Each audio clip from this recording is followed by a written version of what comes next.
Hi అండి. నమస్తే. రాగదీపం 8వ భాగం. ఓ పేరు మోసిన హోటల్లో తన కోసం బుక్ చేసుకున్న గదిలో చిత్తుగా తాగి యాదయ్య కోసం ఎదురు చూస్తున్నాడు మహేంద్ర. తలుపు తెరుచుకుని యాదయ్య ప్రవేశించాడు. దాన్ని జైలుకు పట్టుకుపోయారా యాదు? ముఖం చాటంత చేసుకుని అడిగాడు. పిల్లిలా ముడుచుకుపోయి నిలుచున్నాడు యాదయ్య. ఏరా సమాధానం చెప్పవు? కళ్ళెర చేశాడు మహేంద్ర. అంతా అనుకున్నట్టే జరిగిందండి. సొమ్ములు ఎత్తుకొచ్చి పడిపోయిన ఇంట్లో దాచాము. అక్కడ సొమ్ములున్నట్లు పాలెం ఇన్స్పెక్టర్కి ఓ ఆకాశరామన్న ఉత్తరం రాశాము. అంతా అనుకున్నట్లే జరిగింది. జనంలో చేరి జనాన్ని ఆమె మీదకి రెచ్చగొట్టాము. జనం రాళ్లు తీసుకుని విసిరారు. పోలీసులు అడ్డుపడకపోతే జనం ఇంకా రెచ్చిపోయి ఆమెను ఏమైనా చేసేవాళ్ళు. ఆమెను అరెస్ట్ చేసి తీసుకుపోయే సమయంలో అనుకోకుండా ఆయనొచ్చి, ఎవరు? ఆ మేనేజర్ ఫణిబాబా? కాదండి, ఆమె భర్త. తన పక్కన పిడుగుపడిన అంత ఉలిక్కిపడేవాడు కాదేమో మహేంద్ర. ఆమె భర్త. అదెలా సంభవం? వాడిని సముద్రంలో తోసొచ్చాం అని ఆ రోజు నా దగ్గర 10,000 వసూలు చేశారు కదరా. మళ్ళీ ఎలా బ్రతికొచ్చాడురా? నడుంకి ఉన్న బెల్ట్ తీసి ముందుకొచ్చాడు మహేంద్ర. బెల్ట్ దెబ్బ నా మీద పడితే మీ మర్యాద దక్కదు మహేంద్ర బాబు, యాదయ్య నిటారుగా అన్నాడు. పిల్లి పులి రూపం దాల్చింది. ఇవి మీరు పోషించిన కండలే. అంత మాత్రాన మమ్మల్ని అవమానించే అధికారం మీకు లేదు.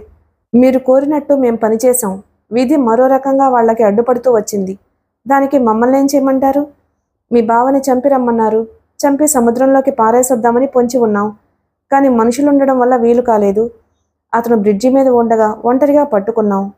చంపి సముద్రంలో పారేసే బదులు సముద్రంలోకి తోస్తే వాడే చచ్చూరుకుంటాడు అని సముద్రంలోకి తోసేసి వచ్చాం. ఇప్పుడు కూడా మీరు చెప్పినట్టే అక్షరాలా చేశాం. అరెస్ట్ చేసి తీసుకుపోయే సమయంలో ఆయన వచ్చి విడిపించి తీసుకుపోయాడు. ఇందులో మా పొరపాటేమీ లేదు అని స్పష్టం చేస్తున్నాను. మహేంద్ర పరిస్థితిని అర్థం చేసుకుని వెనక్కి తగ్గాడు. వెళ్ళు, తిరిగి నే కబురు చేశాకరా. వాళ్ళను పంపించేసి నీరసంగా కుర్చీలో కూలబడిపోయాడు మహేంద్ర. వాడు బ్రతికొచ్చాడు. తనదనుకుంటున్న ఆస్తి తనది కాకుండా చేశాడు. వాడి పెళ్ళాన్ని ఎలాగైనా తన గుప్పెట్లోకి తెచ్చుకోవాలని ప్లాన్ వేశాడు. అది ఇలా భగ్నమైంది. వాణ్ణి చంపితే గాని వాడి ఆస్తి అర్ధాంగి తనది కాదు. మహేంద్ర గుప్పిళ్ళు బిగిశాయి. నిప్పులు తొక్కిన కోతిల గదిలో పచార్లు చేస్తూ ఆగి ఇంటికి ఫోన్ చేశాడు. అవతల నుండి భార్య మాట్లాడింది. బావొచ్చాడా? అవును, మీకెలా తెలుసు? ఆయన నిన్నొచ్చారు, పిల్లల్ని తీసుకువెళ్ళిపోయారు. విసురుగా ఫోన్ పెట్టేశాడు మహేంద్ర. వచ్చేశాడు, బ్రతికొచ్చేశాడు. తన మనుషుల తెలివి తక్కువ తనంతో వాడు బ్రతికొచ్చేశాడు. తెలిసిన వ్యక్తుల మధ్య వాడిని చంపడం ప్రమాదం. కళ్ళెం వదిలిన గుర్రంలా అతని ఆలోచనలు పరుగుపెట్టసాగాయి వెర్రిమొర్రిగా. బావగారు, సన్యాసం మోజు తీరిపోయిందా? ఆఫీసు గదిలో ఏవో కాగితాలు చూసుకుంటున్న సుధాంశు ఒకసారి తలెత్తి చూసి తిరిగి కాగితాలు చూసుకోవడంలో నిమగ్నమయ్యాడు. అబ్బా, కొండంత భారం నా మెడల మీద నుంచి దిగిపోయింది. అక్కడ నా వ్యవహారాలే నాకు తలకు పట్టనన్ని. ఇక నీ ఎస్టేట్ వ్యవహారాలు. చెల్లెలు పిల్లలు కదా, వాళ్ళు పెరిగొచ్చే నాటికి వాళ్ళ ఆస్తి పువ్వుల్లో పెట్టి ఇవ్వకపోతే ఎలాగని నేను ఎంత తాపత్రయపడ్డాను. సుధాంశు వంచిన తల ఎత్తకుండా తన పనిలో నిమగ్నమై ఉన్నాడు. నీ రెండో భార్య గురించి చెప్పడం భావ్యం కాదనుకో, కానీ నువ్వు నన్ను అపార్థం చేసుకోకుండా చెప్పవలసిన బాధ్యత నా మీద ఉంది. నా చెల్లెలి పిల్లల ముఖం చూసి ఈ ఆస్తి ఎవరో దక్కించుకోకుండా జాగ్రత్త పడవలసి వచ్చింది. ఆవిడ సత్యంతో సంబంధం పెట్టుకుని ఈ ఆస్తి అంతా కాజేసే ప్రయత్నంలో ఉందని తెలిసింది. ఇది కుటుంబ గౌరవానికి సంబంధించింది అయినా వాళ్ళ సంబంధం బయట పెట్టాల్సి వచ్చింది. ఆవిడ దేవత అని నమ్మే గుడ్డి భక్తుల కళ్ళు తెరిపించడం కోసం. సుధాంశు కాగితాలు ప్యాడ్లో పెట్టి కట్టేసి ఓ పక్కగా పెట్టి కుర్చీకి వెనక్కి వారిపోయి అడిగాడు. నేను సన్యాసుల్లో కలిశాను అన్న వార్త తెచ్చి అమ్మని స్వర్గానికి పంపించింది నువ్వేనట్టుగా మహానుభావ. అలా అబద్ధం ఎందుకు చెప్పావు? నేను అబద్ధం చెప్పలేదే. నువ్వు రామేశ్వరంలో నాకు కలిశావు కాషాయ వస్త్రాలు కట్టి. మీ అమ్మగారు నీ కోసం బెంగ పెట్టుకున్నారని, తల్లి లేని పిల్లల్ని అలా వదిలేసి రావడం భావ్యం కాదని చెప్పాను నీకు. నువ్వు ఎవరు పిల్లలు ఎవరు తల్లి అంటూ ఈ ప్రపంచమే ఓ మిథ్య అంటూ వేదాంతం మాట్లాడుతూ వచ్చావు. షటప్. నేను సన్యాసుల్లో కలిశానా? నువ్వు చూసావా? నువ్వు మాట్లాడావా? అయితే నువ్వు సన్యాసుల్లో కలవలేదా బావా? అయితే నేను చూసింది, మాట్లాడింది నీ పోలికల్లో ఉన్న సన్యాసి కావచ్చు. ఆ గడ్డంలో సరిగా పోల్చుకోలేకపోయి ఉంటాను. అతడు నన్ను గుర్తుపట్టకపోవడం అది నీకు ఈ ప్రపంచం మీద ఈ మనుషుల మీద ధ్యాస తప్పి ఆ పరలోక చింత ప్రారంభమైంది అనుకున్నాను. అరే ఎంత తమాషా జరిగింది, నవ్వసాగాడు మహేంద్ర కుర్చీ లైగా కదిలేటట్టు. నీకు తమాషాగా కనిపించే విషయం ఒక నిండు ప్రాణం బలి తీసుకుందని తెలుసా? సుధాంశు తీక్షణంగా అన్నాడు. పొరపాటు మానవ సహజంగా బావా, నొచ్చుకుంటూ అన్నాడు. అయితే తమరు ఇట్లా పిల్లల్ని వదిలేసి ఎక్కడెక్కడ విహరిస్తూ వచ్చారు? దానికి జవాబేదీ చెప్పకుండా కణతలు నొక్కుకోసాగాడు సుధాంశు. నీ భార్యను తీసుకొచ్చావని విన్నాను. విన్నది నిజమే. చచ్చా, నువ్వు ఏం మనిషివనుకోవాలి? మగాడన్నవాడు అలాంటి ఆడదాని ముఖం చూస్తాడా? చూసినా బ్రతకనిస్తాడా? నరికి పోగులు పెట్టాలి. నువ్విలా ఆమెను ఇంట్లో తెచ్చిపెట్టుకోవడం సాటి వాళ్లలో ఎంత పరిహాసపాత్రమవుతుంది. సాటి వాళ్లలో ఏమి, కడింటివాడు కూడా అసహించుకునే సంగతి. మహి, కటువుగా పిలిచాడు సుధాంశు. ఇది నా స్వవిషయం. ఇందులో ఎవరి జోక్యము నేను సహించను. నేను లేనప్పుడు నువ్వు చేసిన నిర్వాకం చాలు. నువ్వింకా చొరవ తీసుకుని చెప్పాల్సింది ఏమీ లేదు. నీ చెల్లెలి పిల్లలని నువ్వు తీసుకున్న జాగ్రత్తకు కృతజ్ఞత చెప్పాలో చెప్పుచ్చు కొట్టాలో తెలియడం లేదు. ఇంచుమించుగా వ్యవహారాలనే తలక్రిందులు చేశావు. ఇంట్లో ఎంత సామాను పోయింది లెక్కే లేదు. ఇదంతా చెల్లెలి పిల్లల మొహం చూసే కాబోలు. గుడిలోని లింగాన్ని మింగడానికి కూర్చున్నావు. మహేంద్ర ముఖంలో ప్రసన్నత ఎగిరిపోయి రౌద్రం చోటు చేసుకుంది. నా వల్ల నువ్వు ఎంత నష్టపోయావో లెక్క రాసి పెట్టి పంపిస్తాను.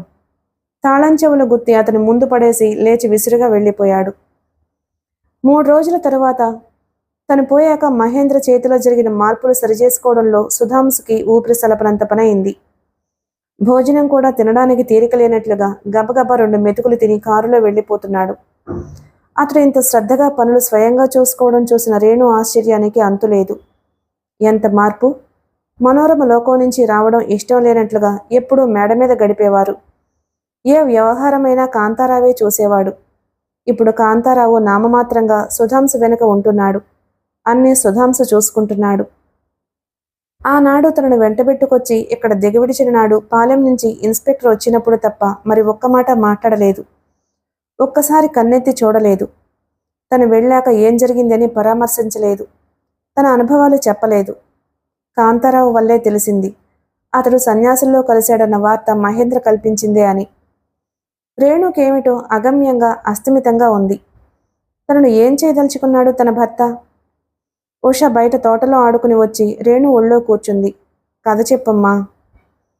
రాత్రికి చెబుతాను, నువ్వు కబుర్లు చెప్పు. కామాలు పుల్స్టాప్లు లేకుండా ఉష చెబుతున్న కబుర్లకి ఊపుడుతూ మధ్య మధ్య పకపకా నవ్వసాగింది రేణు. ఆమె హృదయఘోష ఎలా ఉన్నా పిల్లలతో మాత్రం సరదాగా గడుపుతుంది. ఎప్పుడు వచ్చి నిలబడి ఉన్నాడో.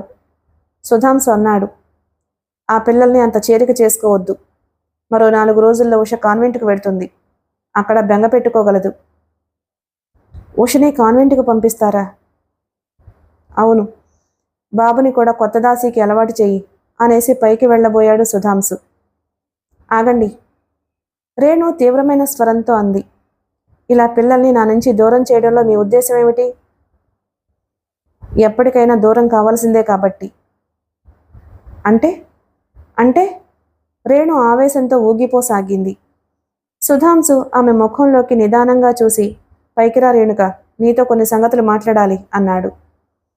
ఈరోజు ఏదో ఒకటి తేలిపోవాలన్నట్లుగా సరసరా అతని వెనకే నడిచింది రేణు. ఫ్యాన్ ఆన్ చేసి సోఫాలో కూర్చున్నాడు సుధాంశు. కూర్చో రేణుక, ఒక అతిథికి మర్యాద సలిపినట్లుగా అన్నాడు. పర్వాలేదు, చెప్పండి. రేణుక, నువ్వు ఎటువంటి దానివైనా నీ మీద మొదటి నుంచి నాకు ఏ విధమైన గౌరవం ఉందో ఇప్పుడు అదే గౌరవం ఉంది. నీ వల్ల జరగకూడని 2 తప్పులు జరిగిపోయాయి. ప్రపంచానికి తెలియని మరో తప్పు కూడా జరిగింది నీ వల్ల. అది నా మనసులో పెట్టుకుంటాను. నేను చూసేవి ఆ తప్పుల్ని కాదు, దాని వెనుక ప్రేరేపించిన శక్తులని. ఆ శక్తులు విజృంభించటానికి కారణం నేను. భర్త ఉండి లేనిదానివైపోయినప్పుడు ఏం చేస్తావు? ఆత్మనిగ్రహం మహామహులకే సాధ్యం కానిది. నువ్వు దిగజారడానికి కారణం నేను. దానివల్ల ఏదైనా పాపం చుట్టుకుంటుందంటే అది నిజంగా చుట్టుకోవాల్సింది నన్నే. ఇక దొంగతనం చేశావు. దానికి కారణం పేదరికం. ఐశ్వర్యవంతుల ఇంటికి కోడలివైన ఒక్క పైసా నీకు దక్కకుండా వెళ్ళగొట్టబడ్డదానివి. అంతకంటే ఏం చేస్తావు? నిన్ను అర్థం చేసుకునే సంస్కారం నాకుంది. నిప్పులు రానుస్తున్నట్టుగా చూసింది రేణు. మీకు మీకు నన్ను అర్థం చేసుకునే సంస్కారం ఉందా?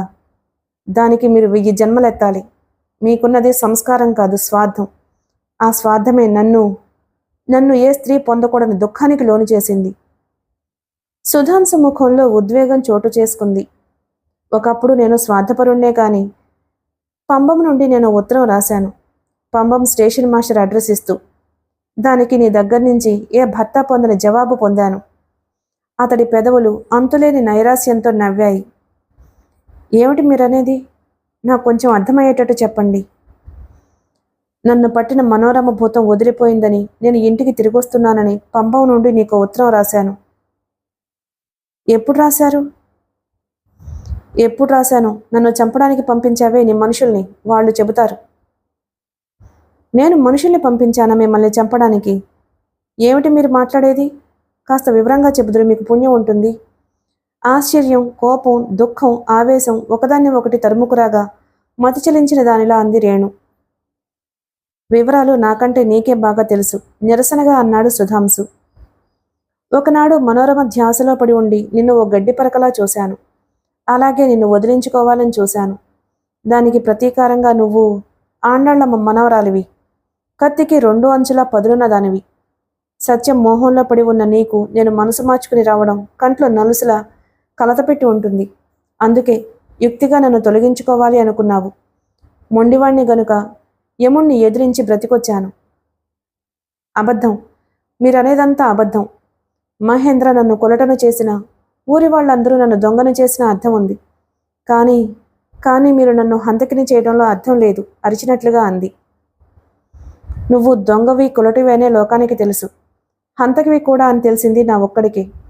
నువ్వు భయపడనక్కర్లేదు, నేను ఎవ్వరికీ చెప్పను. ఆ రహస్యానికి నాలోనే సమాధి కడతాను. నువ్వు ఎన్ని తప్పులు చేసినా నేను సహించడానికే నిర్ణయించుకున్నాను. కానీ ఇలా నా ముందు నిలబడి అబద్ధాలు మాట్లాడాలి అని చూడకు, నేనది సహించను. దెబ్బతిన్న పాములా బొసలు కొడుతున్న రేణు మూలకి స్టూల్ మీద గంధపు చెక్కతో అందంగా చెక్కబడిన నటరాజ విగ్రహం చేతికి తీసుకుని విసిరి కొట్టింది. అది సూటిగా సుధాంశు నుదురు తాకి కింద పడింది. అప్రయత్నంగా సుధాంశు చేత్తో నుదురు తాకి చూసుకున్నాడు. చేతి నిండా ఎర్రటి రక్తం. ఒక క్షణం మౌనంగా ఉండి చిరునవ్వుతో తలెత్తాడు. నువ్వు ఏ తప్పు చేసినా నేను క్షమించడానికే నిశ్చయించుకున్నాను అని చెప్పానుగా. నిన్ను పెళ్లాడి నేను చేసిన పొరపాటుకి ప్రాయశ్చిత్తంగా నిన్ను క్షమించడానికి, నీ జీవితం సరిదిద్దడానికి నిశ్చయించుకున్నాను. నువ్వు చీకటిలో ఏ ఆనందం కోసం ప్రాకులాడావో ఆ సుఖం నువ్వు వెలుగులో ఉండే అనుభవించే అవకాశం నీకు కలగచేస్తాను. నేను సత్యం విడుదల కోసం ప్రయత్నిస్తున్నాను. అతను విడుదలవుతూనే మీ ఇద్దరి వివాహము నా చేతుల మీదుగా జరిపిస్తాను. మీ ఇద్దరూ సుఖంగా బ్రతకడానికి కావలసినంత డబ్బిస్తాను. ఆ విధంగా నా పొరపాటుకి ప్రాయశ్చిత్తం చేసుకుంటాను. సత్యం చదువురాని వాడే కావచ్చు, వాడు ఈ ఇంట్లో నౌకరిగా బ్రతికినవాడే కావచ్చు, కానీ వాడికి మంచి మనసుంది. అది చాలు నువ్వు సుఖపడడానికి. అమ్మవాడికి పెళ్లి చేస్తానంటూ ఉండేది. వద్దమ్మగారు అంటూ సిగ్గుతో పారిపోయేవాడు. వాడి పెళ్లి ఈ విధంగా నేను చేయవలసి వస్తున్నందుకు విధి విన్యాసానికి ఇంచుక ఆశ్చర్యం తప్పితే నాకు బాధ లేదు. రేణు తను ఏమైపోతుందో తెలుసుకోలేని అయోమయ స్థితిలో పడిపోయింది. మెదడులో నరాలు తెగిపోతున్నట్లుగా బాధ. ఎవరితో తన హృదయగత వేదన చెప్పుకొని సేద తీరాలనుకుందో, ఎవరితో చెప్పి దుష్టులకి శిక్ష పడేలా చేయాలనుకుందో, ఎవరి గుండెలో తలదాచుకుని ఓరడిల్లాలనుకుందో అతడే తనని దొంగల కులటగా చివరికి హంతకురాలిగా కూడా నిర్ణయించి క్షమనే శిక్షగా విధించాలనుకుంటున్నాడు. ఇంతకంటే అవమానం, ఇంతకంటే దుఃఖం ఏమైనా ఉంటుందా ఏ స్త్రీకైనా? అత్తయ్య, జీవితమే ఒక తపస్సుగా నా భర్త కోసం నిరీక్షించమన్నావు. నిరీక్షించాను. ఫలితం ఎటువంటిది లభించిందో ఆ లోకం నుంచి నువ్వు చూడత్తయ్యా. రేణుకి తల తిరుగుతున్నట్లుగా అనిపించింది. తల పట్టుకుని కళ్ళు మూసుకుంది. కింద దభిళ్లను విరుచుకుపడిపోయింది. సుధాంశు గబుక్కున సమీపించి చూసేసరికి రేణు కింద అస్తవ్యస్తంగా తెలివిహీనంగా పడిపోయి ఉంది. తలుపులు మూసి ఉన్న గదిలో నుంచి సామాను విసిరికొట్టిన శబ్దాలు, కేకలు పెడుతూ ఏడుస్తూ నవ్వుతున్న శబ్దాలు వినవస్తున్నాయి. గది యువతల కళావిహీన వదనంతో నిలబడి ఉన్నాడు సుధాంశు. అంతకు ముందే రేణుని పరీక్ష చేసిన డాక్టరు మెంటల్ షాక్గా మతి భ్రమించినట్లుగా చెప్పి వెళ్ళాడు. ఏం జరిగింది బాబు? కాంతారావు ప్రశ్నించాడు. ఆవేశాన్ని అదుపులో పెట్టుకోలేకపోయాను. నోరు జారాను. ఏమన్నారు?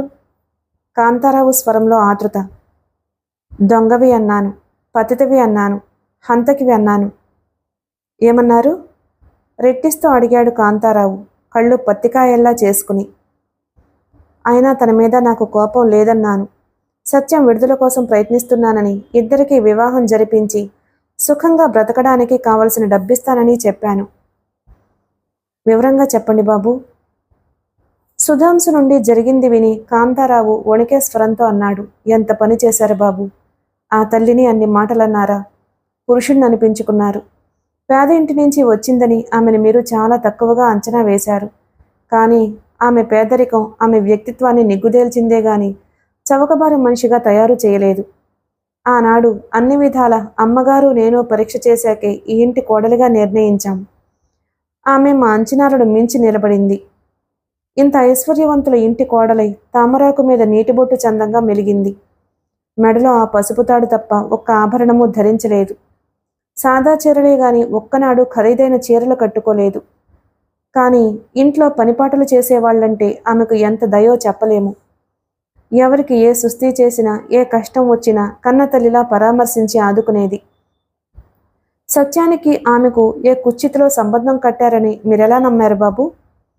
తన ఇంట్లో ఒక్క నయా పైసా తన కోసం ఖర్చు పెట్టని మనిషి, దేవుడు సేవ చేస్తూ జీవితం వెళ్లదీస్తున్న మనిషి దేవుడు సొమ్ము దొంగిలించింది అని ఎలా అనుకున్నారు? సాక్ష్యాలు. దుర్మార్గులు కుట్ర పన్నితే ఎన్ని సాక్ష్యాలైనా సృష్టించబడతాయి. ఆమె మీద కుట్ర పన్నే అవసరం ఎవరికి కలిగింది? మీ అర్ధాంగి మీద, ఆస్తి మీద కన్ను వేసిన మహేంద్రబాబుకి. మరి నా ఒక్క సందేహం తీర్చండి. నేను మనసు మార్చుకుని వస్తున్నాను అని రాశాను ఆమెకు. జవాబుగా నన్ను ఇద్దరు మనుషులు చంపడానికి వచ్చారు. మిమ్మల్ని ఇద్దరు మనుషులు చంపడానికి వచ్చారా? అవును. ఆమెకి ఉత్తరం రాసి ఆమె ఉత్తరం కోసం ఎంఓ కోసం ఎదురు చూస్తున్నాను. అప్పుడు పంబంలో ఉన్నాను. ఆ రోజు సాయంకాలం పంబం బ్రిడ్జి మీద నిలబడి సూర్యాస్తమయాన్ని చూస్తున్నాను. ఎవరో ఇద్దరు చటుక్కున నా చెరోరెక్క పట్టుకునేదాకా తెలియలేదు. నన్ను వాళ్ళు పైకి లేపి సముద్రంలోకి విసురుతూ ఉండగా వాళ్ళ ముఖాలు చూశాను. వాళ్ళిద్దరూ ఆ ఉదయం నుండి నేను బస చేసిన రూమ్ ముందు నుంచి చాలాసార్లు తిరగడం గుర్తుకొచ్చింది. చదువుకునే రోజుల్లో ఈతలో ప్రావీణ్యం సంపాదించిన వాణ్ణి గనక సముద్రం నన్ను కబళించకుండా ఈదాను.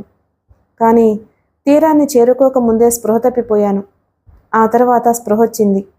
ఓ బెస్తవారి గుడిసెలో అక్కడే ఈ 2 నెలలు గడిచాయి. వారి సేవలో నేను కోలుకున్నాను. వాళ్ళకి డబ్బు పంపడం తప్ప మరో విధంగా కృతజ్ఞత చూపలేకపోయాను. దీనికి చెప్పండి జవాబు.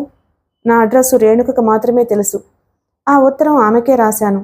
అసలు ఆ ఉత్తరం తనకు అందలేదని బుకాయిస్తుంది. ఉత్తరం అందకుండానే నన్ను చంపడానికి మనుషులు వచ్చారా? ఆ ఉత్తరం ఇంకెవరి చేతిలో అయినా పడొచ్చుగా. మీలాగా నేను ఊహాగానాలు చేయలేకపోయాను. సత్యం భుజాలు పట్టుకుని సేవ చేస్తుంటే ఇద్దరి వయసు మర్చిపోయి తల్లి కొడుకుల్లాంటి వాళ్ళు అనుకోలేకపోయాను. సుధాంశు పదునుగా అన్నాడు. ఇహ ఆమె దొంగతనం సంగతి. అందరి ముందు దొంగ సొమ్మును ఆమె ఇంట్లో పట్టుకోగా ఆమె దొంగ కాదని ఎలా అనుకుంటాం? ఇన్ని సాక్ష్యాలు, ఆధారాలు ఆమె ఎటువంటితో చెబుతుంటే మీరు ఆమెను ఓ దేవతగా భావిస్తున్నారంటే ఎవరో అన్నట్లు మీరు గుడ్డి భక్తులనే అనుకోవాలి. మంచితనం నటించి అమ్మను మిమ్మల్ని బుట్టలో వేసుకున్నంత సులభంగా అందరినీ వేసుకోలేదు. బాబు, ఇప్పుడు నా మాటలేవి నమ్మకపోయినా కాలం చెప్పే జవాబునైనా మీరు వినక తప్పదు. ఆవేదనగా లేచిపోయాడు కాంతారావు. బాబుగారు, మీకోసం మల్లేసి వచ్చాడండి, పనివాడొచ్చి చెప్పాడు. రాత్రి 10 గంటల సమయంలో సుధాంశు పడుకోబోతూ ఉండగా. ఇప్పుడా? ఎందుకట? సుధాంశు కనుబొమ్మలు ఆశ్చర్యంతో ముడిపడ్డాయి. ఏమోనండి. సుధాంశు కిందకి దిగొచ్చాడు. ఏమిటి? సత్యం జైలు నుంచి తప్పించుకొచ్చాడండి. మహేంద్రబాబును హత్య చేస్తాడటండి. మల్లేసి వణికిపోతూ కంగారుగా చెప్పాడు. నేను వాడిని గదిలోకి తోసి తలుపు గడియపెట్టొచ్చానండి. మహేంద్రని హత్య చేస్తాడా? అవునండి. అమ్మగారికి తనకి లేని సంబంధం కట్టి అమ్మ బ్రతుకు నవ్వుల పాలు చేసిన వాడిని ప్రాణాలతో ఉండనీయడంటండి. వాడిని చూస్తూనే భయమేస్తుందండి. మనిషి ప్రతీకారం రూపమెత్తి వచ్చినట్లుగా ఊగిపోతున్నాడండి. వాడిని ఇక్కడికి తీసుకురాగలవా? మహేంద్రబాబుని హత్య చేసి గాని మీ కళ్ళెదుట పడ్డటండి. అప్పుడు మీ పాదాల ముందే తల పగలగొట్టుకుని చస్తాడంటండి. ఇలాగే పిచ్చి పిచ్చిగా వాగుతున్నాడండి. వాడిని చూస్తూనే భయమేస్తుందండి. ఇంచుమించుగా ఏడుపు స్వరంతో అన్నాడు మల్లేష్. ఎలాగైనా వాణ్ణి ఓసారి ఇక్కడికి తీసుకురాలేవా? నా మాట వినడండి, వినే స్థితిలో లేడు. సుధాంశు కొద్దిసేపు ఆలోచనగా నిలబడి పద నేనే వస్తాను అంటూ జోళ్లు తొడుక్కుని మల్లేష్ని అనుసరించాడు. తలుపు తెరుస్తూనే రివ్వున యువతలకొచ్చాడు సత్యం. ఎందుకురా నన్ను ఆ గదిలో పడేసి వెళ్ళావు? నువ్వు అడ్డుపడినంత మాత్రాన నేను ఆ మహేంద్ర ప్రాణం తీయకుండా వదులుతానా? వాణ్ణి చంపి నేను చస్తాను అరుస్తున్నట్లు అంటున్న సత్యం మల్లేష్ వెనకగా నిలబడ్డ వ్యక్తిని చూసి మెరుపు తాకినట్లుగా వెలవెలబోయాడు. బాబుగారు మీరొచ్చారా? ఏరా మనుషుల్ని చంపి హత్య చేసేంత మొనగడివైపోయావా? సత్యం చివాలన సుధాంశు పాదాల మీద పడిపోయాడు. నేను జైలు పాలయ్యానని, నా జీవితం నాశనమైందని నాకేమీ బాధ లేదు. ఇదంతా నా ప్రారంధం అని అనుభవిస్తాను. కానీ అమ్మ మీద నింద వేసిన వాడిని మాత్రం బ్రతకనీయను. తర్వాత నువ్వు బ్రతుకుతావా? అక్కర్లేదు. తల్లి కొడుకులకి సంబంధం కట్టిన ఈ పాపిష్టి ప్రపంచంలో బ్రతకాలని కూడా నేను అనుకోవడం లేదు బాబుగారు. నా హృదయం రగిలిపోతుంది బాబుగారు. వెంకటలక్ష్మిని చంపి ఆ హత్యా నేరం నా మీదకి తోసినందుకు కాదు నాకు పగ. దేవతలాంటి మనిషిని నిందలపాలు చేసినందుకే ఈ పగ. బాబుగారు ప్రపంచం ఏమైనా అనని, మీరు మాత్రం అమ్మని అనుమానించకపోతే చాలు బాబుగారు. ఈ మంట సగం చేత్తో తీసేసినట్లు పోతుంది బాబుగారు. ఒక్క మాట చెప్పండి, ఈ లోకంలో మీరొకరు కాదని, మీకు అమ్మ మీద అనుమానం లేదని. చిన్నపిల్లాడిలా ఏడుస్తూ బ్రతిమలాడసాగాడు. హృదయాన్ని చీల్చుకొస్తున్నట్టుగా ఉన్నవాడి మాటలకు అంత తేలిగ్గా తీసివేయలేకపోయాడు సుధాంశు. లేరా బంగ్లాకి పద, ఇంత ఆవేశం పనికిరాదు. రాను బాబుగారు, నేను ప్రాణానికి తెగించి వచ్చింది ఇలా మాటలతో చల్లబడిపోవడానికి కాదు. ఈ ఆవేశం చల్లార్చే ప్రయత్నం చేయకండి. నిజంగా పగ తీర్చుకోవాల్సింది నేనురా. అతడి వల్ల నిజంగా నష్టపోయింది నేను. నిజానిజాలు తెలుసుకోకుండా పైకి కనిపించేది నిజమని నమ్మి రేణు మతిభ్రమణానికి కారకున్నైన నేను తీసుకోవాల్సింది ఆ ప్రాణాలు. ఆ అవకాశం నాకే వదిలిపెట్టు. ఈ బాబుగారి మీద నీకు ఏమైనా గౌరవం ఉన్నది అంటే నేను చెప్పినట్లుగా చెయ్యి. తక్షణం నువ్వు పారిపోయి వచ్చిన చోటుకు వెళ్ళు. నీ కేసు విచారణ తిరిగి మొదటి నుంచి జరిపిస్తాను. నిజానిజాలు బయటికి రప్పిస్తాను. దుష్టులకి శిక్ష పడేలా చేస్తాను. అంతేగాని ప్రాణాలు తీసి ప్రాణాలు పోగొట్టుకోవడం వివేకం కాదు. నేను వెళ్ళను బాబుగారు. నేను వచ్చిన పని పూర్తి కానిదే వెళ్ళను. నువ్వు వెళ్ళకపోతే నేనే నిన్ను పోలీసులకి హ్యాండ్ ఓవర్ చేస్తాను. ఇలా జరుగుతుంది అని తెలిస్తే నేను ఇక్కడికి రాకే పోదును నీరసంగా అన్నాడు సత్యం. మహేంద్ర ఎక్కడున్నాడో తెలుసుకోవడం కోసమే నేను ఇక్కడికి వచ్చాను. రావడం మంచిదే అయింది. పద నిన్ను పోలీస్ స్టేషన్లో వదిలిపెట్టి వస్తాను. సత్యం రెక్క బలంగా పట్టుకుని నడిపించసాగాడు సుధాంశు. సత్యాన్ని పోలీస్ హ్యాండ్ ఓవర్ చేసి తిరిగి వచ్చేసరికి తెల్లవారిపోతుంది. అలసటగా పక్క మీద వాలిపోయి నుదురు రాసుకోసాగాడు. రేణు నిజంగా నిష్కళంక? అతడిలో మదన ప్రారంభమైంది. నిజంగా అలాగే జరిగితే ఏ భర్త ఏ భార్యకు చేయని ద్రోహం చేసినవాడవుతాడు. ఆమె కష్టాలు తొలగించవలసిన వాడు ఇంకా కష్టాల పాలు చేసినవాడయ్యాడు. మనోరమ స్మృతుల్లో పడిన తనకు రేణుని అర్థం చేసుకునే అవకాశం లేకపోయింది. పేదరికంలో విచ్చలవిడిగా తిరిగిన ప్రవృత్తిలా కనిపించింది ఆమె. తనతో మాట్లాడిన మాటల్లో ఆండాళ్ళమ్మ మనవరాలికి అంతకు మించిన మంచి బుద్ధులు ఎలా అలవడతాయనుకున్నాడు. రేణుక ఇలా తన ముందు ప్రపంచం ముందు దోషిగా నిలబడడానికి దుష్టశక్తులున్నాయని కనుగొనలేకపోయాడు. బాబుగారు, నౌకరు పరిగెత్తుకొచ్చాడు. అమ్మగారు తలుపులు బాదుతున్నారండి. విరిగిపడిపోతాయేమోన్నంత గట్టిగా తంతున్నారు. కోపంతో అరుస్తున్నాడు. దిగ్గున లేచి నౌకర్ని అనుసరించాడు సుధాంశు. తీయండి తలుపులు, లేకుంటే భద్రకొడతాను. రేణు కంఠస్వరం ఆయాసంతో రొప్పుతుంది. సుధాంశు తలుపుల మీద చేతులు వేశాడు తీయడానికి. తెరవకండి బాబుగారు, అమ్మగారు కోపం మీద ఉన్నారు. పర్వాలేదు. ఏం జరుగుతుందో ఆలోచించకుండానే తలుపులు తెరిచాడు సుధాంశు. అతన్ని చూస్తూనే మరింత ఉగ్రంతో ఊగిపోయింది రేణు. గదిలో బంధిస్తావా నన్ను? నువ్వు మనిషివి కాదు, రాక్షసుడివి. పిడికిలి బిగించి సుధాంశు గుండెల మీద ఒక్క గుద్దు వేసింది. సుధాంశు చలించలేదు. ఆ చెయ్యి తిరిగి లేవకుండా తన చేత్తో ఒడిసి పట్టుకున్నాడు. వదులు చేతిని, నీ ప్రాణాలు తీస్తాను. సుధాంశు బలంగా ఆమె ఎటూ కదలకుండా పట్టుకున్నాడు. అతని చేతిలో ఉన్న ఆమె చేతివేళ్లు పగిలి రక్తం చిందుతున్నాయి. రేణు గింజుకోవడంలో ఆ రక్తం సుధాంశు తెల్లటి గుడ్డల నిండా అంటసాగింది. ఆ స్థితిలో రేణుని చూస్తుంటే సుధాంశు హృదయం ద్రవించిపోయింది. ఆమెను ఆ స్థితికి గురిచేసిన తన మీద తనకే అసహ్యం రేగసాగింది. అభమో శుభమో తెలియని ఒక యువతి జీవితం సర్వనాశనం చేసిన దుర్మార్గుడు కదూ తను. రేణుని అలా పట్టుకునే ఫోనున్న గదిలోకి నడిచాడు సుధాంశు. వెంటనే బయలుదేరి రమ్మని డాక్టర్కి ఫోన్లో చెప్పాడు. తన చేతిని పట్టుకున్న సుధాంశు చేతిని గబుక్కున కొరికింది రేణు. అబ్బా! అతడి చేతి పట్టు సడలడంతో రేణు బాణంలా ఒక్క పరుగు తీసింది. పారిపోతుంది, పట్టుకోండి! బిగ్గరగా కేకలు పెట్టాడు. ముగ్గురు నౌకర్లు పరిగెత్తసాగారు. రేణుకు కన్నుమూసి తెరిచేలోగా తూనీగల గేటు దగ్గరకొచ్చేసింది. గోర్ఖా చప్పున గేటు మూసేశాడు. రేణు కోపంతో ఊగిపోతూ కింద ఉన్న రాయి తీసుకుని గోర్ఖా తలకు విసిరింది. అతను చప్పున తప్పుకున్నాడు. ఆమెను పట్టుకోవడానికి జడిసి దూరంగా నిలబడిపోయారు నౌకర్లు. వెనక నుంచి వచ్చి ఆమెను ఒడిసి పట్టుకున్నాడు సుధాంశు. పద ఇంట్లోకి. నేను రాను. రేణు గింజుకోసాగింది. ఆమెని ఒక్క ఊపున చేతుల మీదకు ఎత్తుకుని ఇంటివైపు పెద్ద పెద్ద అడుగులు వేశాడు సుధాంశు. గంట తరువాత డాక్టర్ గారు కారు నుంచి హుటాహుటిన దిగారు. నేను చెప్పానుగా పిచ్చాసుపత్రిలో చేర్చమని. అనవసరంగా నీకు శ్రమ తప్ప లాభం లేదు. ఆమెను పిచ్చాసుపత్రి పాలు చేస్తే నాకు మరి నిష్కృతి దొరకదు శంకర్. ఎంత కష్టమైనా ఆమెను నా ఇంట్లోనే ఉంచుకుంటాను. నువ్వు ఒకే ధోరణిలో పోతున్నావు. అసలు ఆమె కళ్ళల్లో నువ్వు పడుతున్న కొద్దీ ఆమె ఇంకా రెచ్చిపోతుంది. నీ కనుసన్నలలో ఆమెను ఉంచుకోవాలి అనుకోవడం ఉత్త వెర్రి. ఇలా ఆమె రెచ్చిపోయే సంఘటనలు ఏవీ జరగడానికి వీల్లేదు. నా మాట విను. అంతసేపు రేణుని అదిమిపట్టి ఉంచడంలో సుధాంశు శరీరం అంతా చెమటలు పట్టింది. అతడి ముఖంలో అలసట స్పష్టంగా కనిపిస్తోంది. డాక్టర్ ఇచ్చిన ఇంజెక్షన్తో రేణు చైతన్యం లేనట్లుగా మంచం మీద పడిపోయింది. కొద్ది క్షణాల తరువాత, ఆమె మామూలు మనిషి కావాలంటే నువ్వు నా సలహా పాటించక తప్పదు సుధా. ఆమె మతిభ్రమణానికి కారకుడివైన నువ్వు ఆమె కళ్లల్లో పడే కొద్దీ కలిగే పరిణామాలు చాలా విపరీతంగా ఉంటాయి.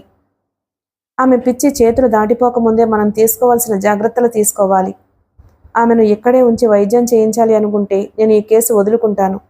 నువ్వు మరో డాక్టర్ని చూసుకో. నా బాధ నీకు అర్థం కాదు శంకర్. నేను ఆమెకు చాలా అన్యాయం చేశాను. ఆమె నిండు జీవితం నిప్పులపాలు చేశాను. ఇప్పుడు ఆమెను ఎవరికో అప్పగించి చేతులు దులుపుకోలేను, గాద్గదికంగా అన్నాడు సుధాంశు చేతుల్లో ముఖం దాచుకుని. శంకర్ సమీపించి అతని ముఖం మీద నుంచి చేతులు తొలగించి అనునయంగా అన్నాడు. పిచ్చాసుపత్రిలో చేర్చనక్కర్లేదు. ఆమెను నా ఇంట్లో ఉంచుకుని ప్రత్యేకమైన శ్రద్ధతో ఆమెకు ట్రీట్మెంట్ ఇస్తాను. నువ్వు మామూలు మనిషిని చేస్తానంటే రేణుకని నీ చేతుల్లో పెడతాను శంకర్. డాక్టర్లు కర్తవ్యాన్ని నిర్వహించేవారే గాని కర్మను నిర్ణయించేవారు కాదుగా. నా సాయశక్తుల ఆమెను మామూలు మనిషిని చేయడానికే ప్రయత్నిస్తాను. శంకర్ వెళ్ళడానికి లేచి, రేపు ఉదయం తీసుకొచ్చి నాకు అప్పచెప్పి వెళ్ళామెను అన్నాడు. అలాగే శంకర్. బూట్ల టకటక శబ్దం వినిపించి పేపర్ చదువుతున్న సుధాంశు ముందుకు దృష్టి సారించాడు. Palem sub inspector. సుధాంశు గౌరవపూర్వకంగా లేచి ఆహ్వానించాడు. ఇన్స్పెక్టర్ కూర్చుని, మీ భార్యను అనుమానించినందుకు ముందుగా నా క్షమాపణ చెప్పుకుంటున్నాను. ఆమెకు ఆ పూజారికి ఈ దొంగతనంలో ఏమీ సంబంధం లేదు అని తేలిపోయింది అన్నాడు. దొంగలు దొరికారా? దేవుడు సొమ్ముల్లో హారం ఒకటి చార్మినార్ దగ్గర అమ్ముతుంటే పట్టుబడ్డాడు. ఆ దొంగని కస్టడీలోకి తీసుకున్నాం. వాడితో మరిద్దరు కూడా ఉన్నారట ఈ దొంగతనంలో. వాళ్ల కోసం మా పోలీసులు గాలిస్తున్నారు. అయితే ఆ సొమ్ము రేణుక ఇంట్లో దాచి మీకు ఆకాశరామన్న ఉత్తరం రాసిందెవరు? ఈ దొంగతనం వెనుక మీ బావమరిది మహేంద్ర ఉన్నాడు అని తెలిసింది.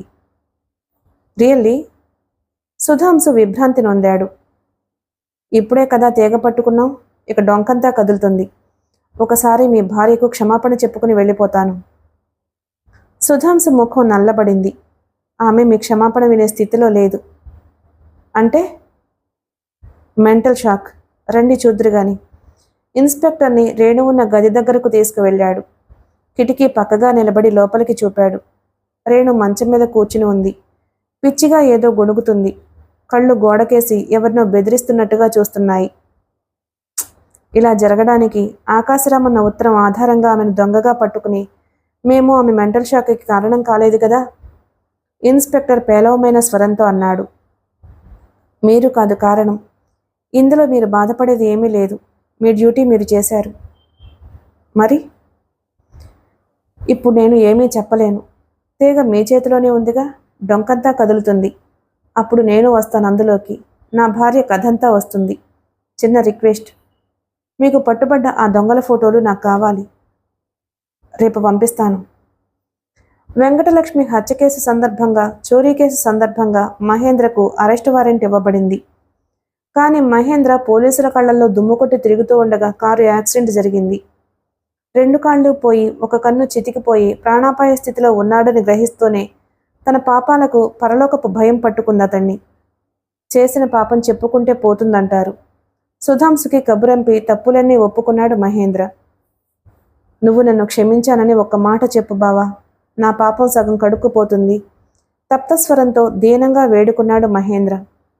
సుధాంశు విరక్తిగా, నా క్షమాపణతో నీ పాపం సగం కడుక్కుపోతుందేమో గాని నువ్వు చేసిన నష్టం మాత్రం నా జీవితంలో పూడ్చుకోలేనిది మహి అన్నాడు. మిగిలిన కథ తరువాయి భాగంలో విందాం. Please like and subscribe my channel. Thank you.